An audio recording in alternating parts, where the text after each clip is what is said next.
ஒருவர் வீட்டிற்கு விருந்தினராக சென்று அந்த வீட்டை எப்படி சுத்தமாக வைத்துக் கொள்வது என்று அவங்களுக்கே நாம் பாடம் எடுத்தா எப்படி இருக்கும்?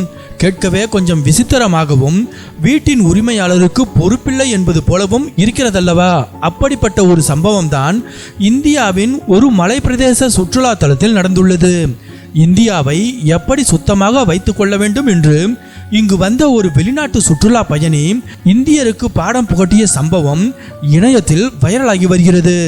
இந்தியாவின் 7 கொஞ்சம் மலை பிரதேசங்கள் நிறைந்த லடாக் பகுதியில் வெளிநாட்டவர் ஒருவர் மலைப்பாதை ஒன்றில் ஆஃப்ரோடு பைக்கிங் செய்து கொண்டிருந்தார்.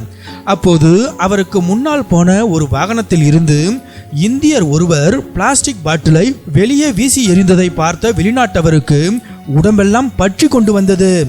எவ்வளவு அழகான இந்த இயற்கை நிலப்பரப்பில் கொஞ்சம் கூட பொறுப்பில்லாமல் இப்படி குப்பையை வீசிவிட்டு போகிறாரே என கொந்தளித்து போன அந்த வெளிநாட்டவர் குப்பை போட்டவருக்கு சரியான முறையில் பாடம் புகட்ட முடிவெடுத்தார்.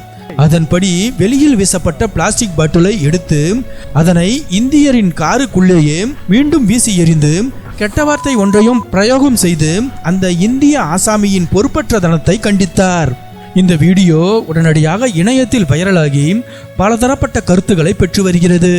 பெரும்பாலான மக்கள் அந்த வெளிநாட்டு சுற்றுலா பயணியின் செயலை பாராட்டிய நிலையில் சிலர் சிவிக் சென்ஸ் இல்லாத அந்த இந்தியரை கடுமையாக விமர்சித்து வருகின்றனர். இப்படிப்பட்ட விஷயங்களை கண்டுகொள்ளாமல் விடுவதும் கடுமையான சட்டங்கள் இல்லாததுமே முக்கிய பிரச்சனை. குப்பை போடுபவர்கள் அனைவருக்கும் கடுமையான தண்டனைகள் வழங்கப்பட வேண்டும். சிங்கப்பூர் போல கடுமையான சட்டங்களை இங்கும் அமல்படுத்த வேண்டும் என்று பலரும் தங்கள் கருத்துக்களை பதிவு செய்து வருகின்றனர்.